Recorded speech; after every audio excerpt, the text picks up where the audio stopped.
Yusra Nurhussein is the founder and CEO of Yusra Home. Yusra Home is known for having simple design furnitures imported from Turkey. She recently signed an exclusive partnership for distribution with one of the largest furniture manufacturers in the world, Ashley Furniture.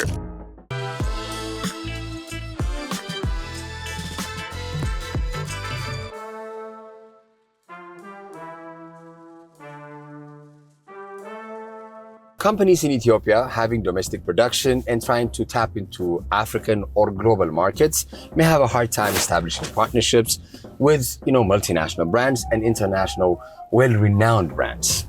Last July, if I'm not mistaken. Last July, Yusra Home has signed an exclusive partnership with Ashley Furniture, which is one of the biggest, furniture companies in the world.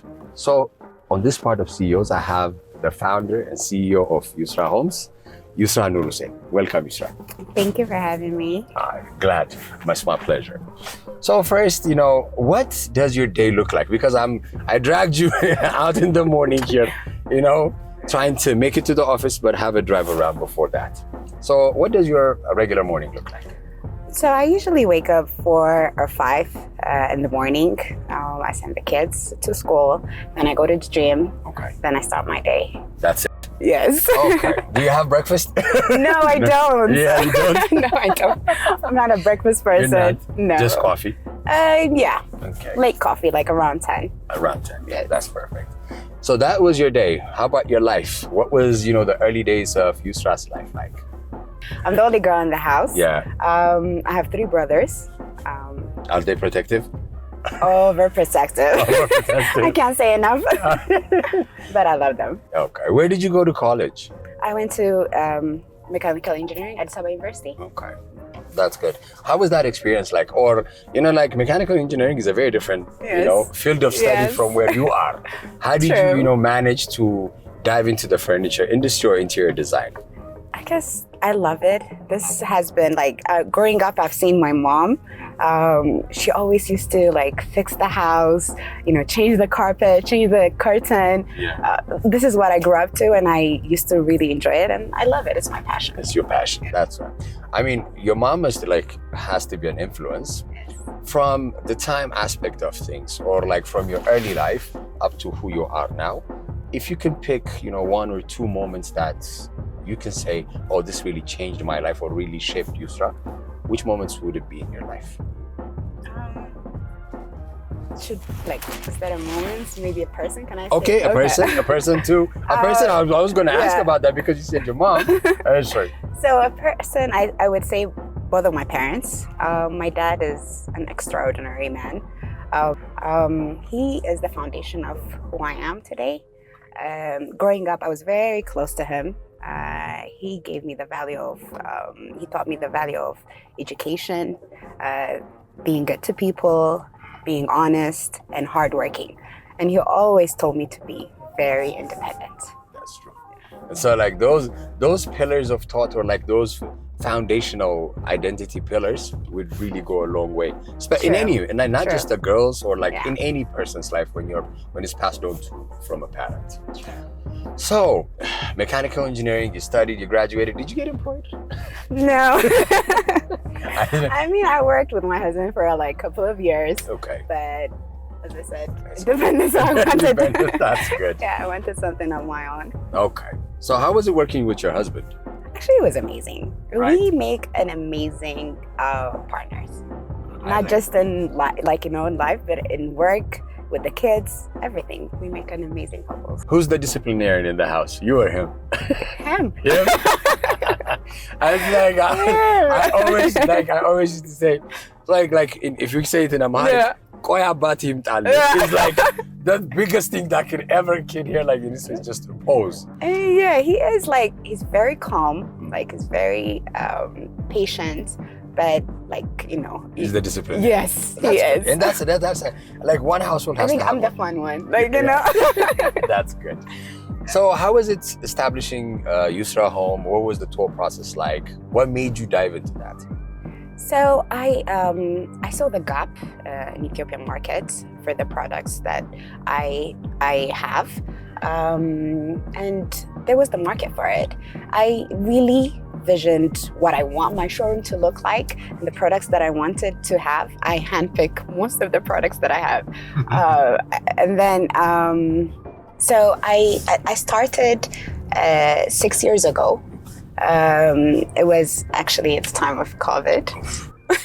Oh yeah, that time was tough. Yes. So we got our first shipment COVID time. All right. So it was a COVID time. So we didn't have a showroom. We just put our products at the warehouse, and then. But when you say warehouse, it's not. It's not. Guys, it's not the regular warehouse. It wasn't. It was really actually a nice one. But we left it for like 2 months. And then I started social media and Instagram. I started posting my products there, and people started calling and saying, "Is this in Ethiopia? Do you have this?" And I said, "Oh, we don't have a showroom yet, but yeah, you guys can come and see at the warehouse." And we started, people start coming, and they started, we opened the products for them. They see it, and we started buying. We started selling from there. I mean, Ethiopia is a very, price sensitive, I can say that. True. But quality wise, there are some, nowadays, it's getting better. Yes. There are people that want, more refined luxury products. Sure. 6 years back, I don't think it was that, that common. Yes. So how did you pick your products? What was the process like? Wow. Process was like, so, I went to, I bring my products from Turkey, but a very high end. I only work with 2 companies. They're very good. And, there's so many factory manufacturers in Turkey, and to pick the right one was... It was tough. It was tough, honestly speaking. And they were the right partner. And I'm happy with them. Their quality is very good. And, I've been with them for 6 years. And all my clients not complain about it. They're happy about it. They're happy about it. So the price is good. The price range is actually good. For the quality. Let's put it that way. Yeah. But yeah, you can't put a price on quality, I guess. Yeah. And there are certain things you have to have. For instance, when you're looking at luxury products, you may not have everything in your house to be luxury, but there are certain pieces that you want. Yeah. When I do projects for when I furnish a full house, so I say what is your budget, and I know, and then I say in some areas I'm not gonna compromise. So on the products, I say okay, the living room or the dining room, I make sure that they get the very good quality one, because that's exactly. And then I can compromise on the kids' bedroom. I mean, when I say compromise, at least you can find any product that you want with any price range. Okay. So it's just what you want and what your budget is. Exactly. I know you're a perfectionist, so do you push them to get what you want, or do you say, okay, she get this? I mean, to be honest with you, I listen to my clients, because at the end of the day, this is their house. This is where they live in. I just do their house and go off. So, yes, I try to put my vision in it, but I see what they want, what they need. It's not only aesthetic value. I see function-wise as well. So if they want that product, I try to, if I really don't agree with it, of course I push it. I push, I say no, this cannot happen. But if I say it's okay, I can work with it, I make sure that it turns out to be in any service industry. I remember one of my guests here on the CEO Malak saying, there are 2 types of clients. The one client is, what we do, what the company needs, and then what we do, just what they need. Just because they ask, you deliver. Yeah. Okay. So, you signed an exclusive partnership with Ashley. Congratulations on that. Thank you so much. How did that come about? So it started, I always wanted to have an international company here. I always wanted something big in Ethiopia. And when I was traveling to Kenya, I saw Ashley. I saw a lot of shops with Ashley, and I said, why not? Addis Ababa is the capital city of Africa, and I said, we need to have. So we reached out to them. They were actually happy. There was a lot of back and forth emails. They asked us to provide them some of the documents, and we did. So we had a couple of meetings abroad, and I know it was really actually it went very well. Then we invited them here. They said they wanted to come and see. So when they came, we took them around. We took them to all furniture shops because I wanted them to see what the market has to offer, what the competition is, and then they saw our showroom. They were very happy. They were sold actually, and then they saw the corridor development, Ethiopia's growth. They said they saw the potential. Yeah. I mean, it's like Addis has changed so much because every time, for instance, if you're an expat or a foreigner that's coming, like every other year or so, you'll be very surprised by what has been done within the past 2 years. Sure. So the potential is there. Yeah. Okay, working with them.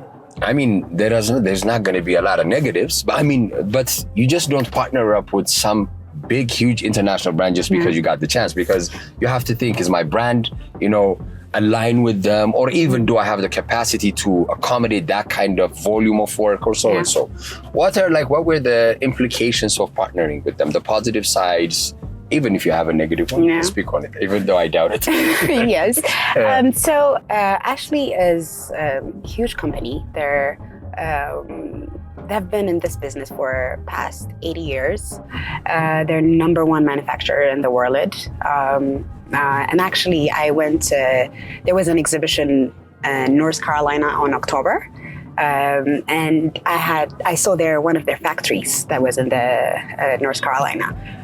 It was amazing. I was so blown away with they're fully automated. It's just full of their assembly line is with robot.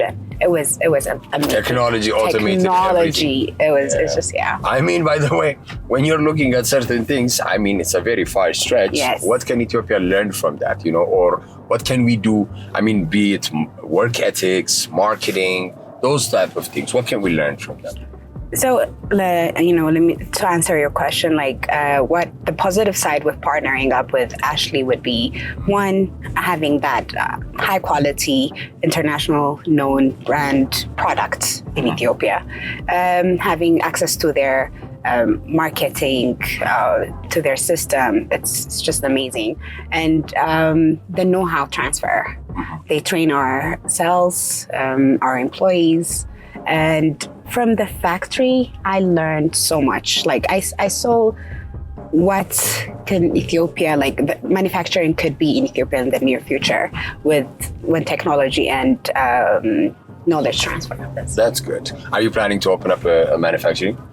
Yes. I mean, it's like I think Yusra Homes. Yes, Yusra Homes should have its own product line. That's what I'm saying. Yes, that would be maybe in the next 5 years. That's great. That's great. Learn the business, and when you go to manufacturing, just the value add, the incentives, the tax havens, the duty-free privileges also will apply.